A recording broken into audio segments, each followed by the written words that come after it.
أعوذ بالله من الشيطان الرجيم. بسم الله الرحمن الرحيم. الحمد لله رب العالمين، والصلاة والسلام على أشرف الأنبياء والمرسلين، سيدنا ونبينا أبي القاسم محمد وعلى آله الطيبين الطاهرين. السلام عليكم ورحمة الله تعالى وبركاته. Ikiwa tuko katika kipande cha tatu ambacho kwamba ni kipande cha maqamu dhikr, ni ngazi ya kumtaja Mwenyezi Mungu Subhanahu wa Ta'ala na kutokuwa katika ghafla, yani kutokuwa katika hali ya kutomtaja Mwenyezi Mungu Subhanahu wa Ta'ala. Sasa katika kipande hiki, katika dua kumel, Imam anasema wa antulihimani dhikrak, na unitie ilhamu, na unitie ilhamu ya utaja wako. Kabla tuendelee, ndugu yangu Muislam, ni kwamba kuna kitu ambacho kwamba kinachoitwa ilham, na kabla hatujafika kwa hiyo ilham, ni lazima kwanza tuanze katika martaba ya juu. Maana kuna wahi. Wahi ni ile ambayo kwamba Mwenyezi Mungu Subhanahu wa Ta'ala anamfunulia mtume wake, imma kwa kupitia malaika au kwa kutopitia malaika. Hiyo ndo wahi. Au si mja wake, si mtume peke yake, anaweza funulia mtu yeyote ule, hata pia wanyama na wengineo. Lakini sasa katika wahi kuna zile wahi ambayo kwamba ni wahi ambayo kwamba imeambatana na amri ndani yake, na kuna wahi ambayo kwamba imeambatana na irshad ndani yake, yani maelekezi.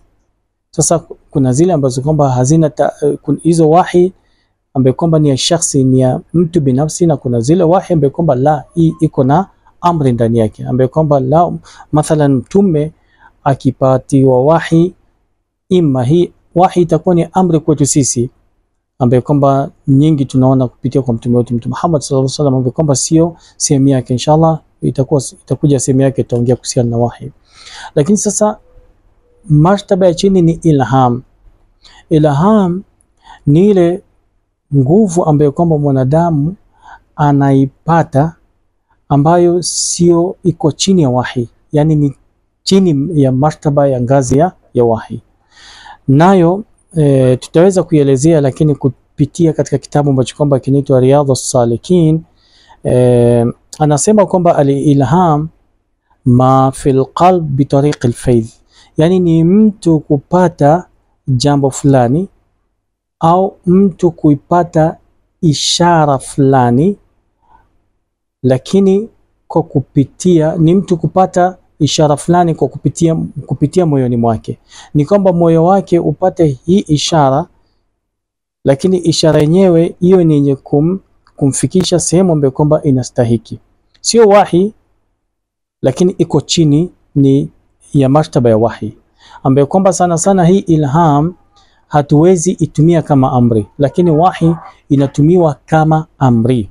Sasa katika dhikr, wakati anaposema Imam na unitie ilhamu, ni kwamba Mwenyezi Mungu Subhanahu wa Ta'ala ndiye pekee ambaye kwamba anaweza mpatia mtu ilhamu ya kumzindua mtu, anapatia mtu ishara ya kwamba fanya kitu fulani. Kama ni mu'min anajua kwamba hii ni ilham. Sasa anasema kwamba adh-dhikru al-ilhami, hii dhikri ilham, kuna dhikri ambayo kwamba inaitwa dhikrul ilhami, yani dhikri ya kupata uzinduzi kutoka kwa Mwenyezi Mungu Subhanahu wa Ta'ala.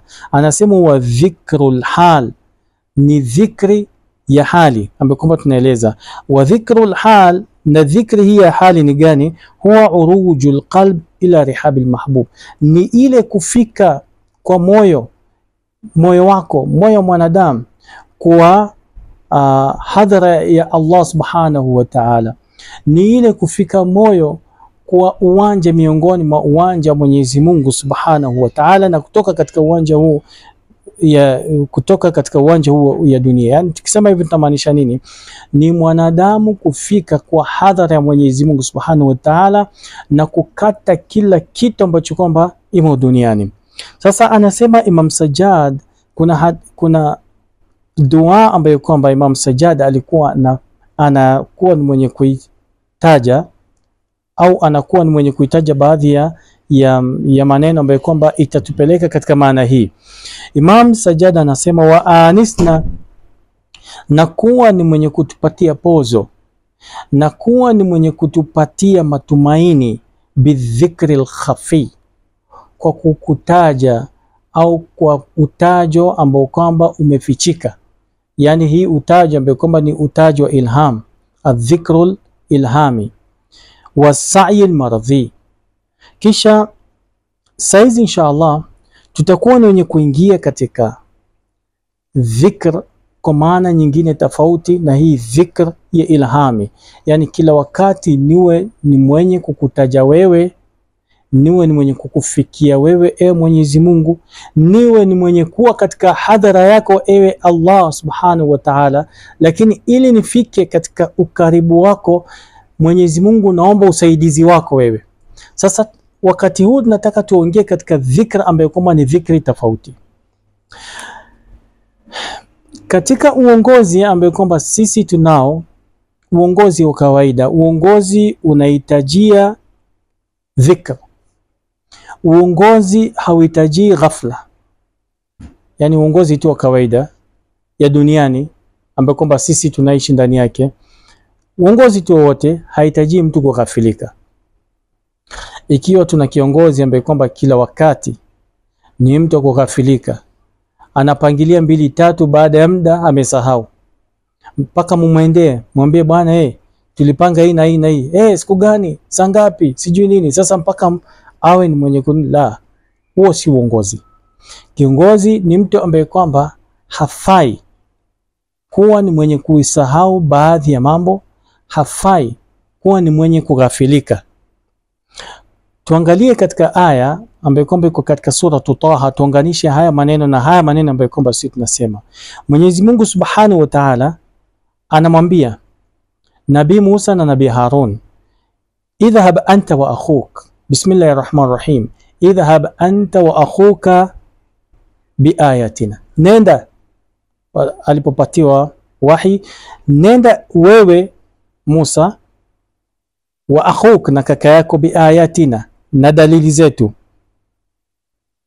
wala taniya, na wala msidhaufike, na wala msiwe wavivu fi dhikri, kunitaja mimi, msiwe wavivu.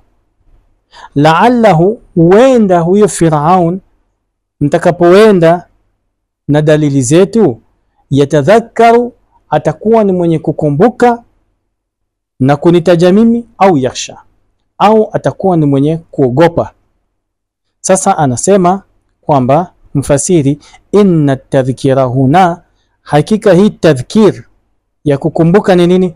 Min ajili inqadhi al-insan min al-ghafla, ni kwa ajili ya kumwokoa mwanadamu kutokamana na ghafla. Yani mwanadamu asiishi na ughafilifu, asiishi na kughafilika katika mambo yake ya kawaida, pia asiwe ni mwenye kuishi na kughafilika, bali aishi na kupangilia mambo katika. Ndo Mwenyezi Mungu Subhanahu wa Ta'ala ametupatia uwezo wa kukumbuka. Yani hakuna kitu muhimu kwa mwanadamu kama kukumbuka. Mwanadamu anaishi na mambo mengi sana, yani 95% ya vitu ambavyo kwamba tangu mwanadamu awe mdogo mpaka afike katika umri wa miaka 80, mambo mengi sana anayakumbuka, na ndio hikma Mwenyezi Mungu Subhanahu wa Ta'ala. Kwa hivyo ndio maana anasema kwamba min ajli inqadhi al-insani min al-ghafla, ni kwa ajili ya kumwokoa mwanadamu kutokamana na ghafla. Wa anna man ya'rud an dhikrillah, na kwamba yule ambaye kwamba atakayejiweka mbali na kumtaja Mwenyezi Mungu Subhanahu wa Ta'ala, yuaqab, atakuwa ni mwenye kuadhibiwa. Wa huwa qanun ilahi, na hiyo ni kanuni ya kiungu. Kwa hivyo Tuombe ni Mwenyezi Mungu Subhanahu wa Ta'ala asiwe ni mwenye kutuweka kwa wale ambao kama wanaghafilika kwa kumtaja yeye. Kila wakati ndugu yangu Muislam, kila wakati tujihimizeni kumtaja Allah, kumkumbuka Mwenyezi Mungu Subhanahu wa Ta'ala.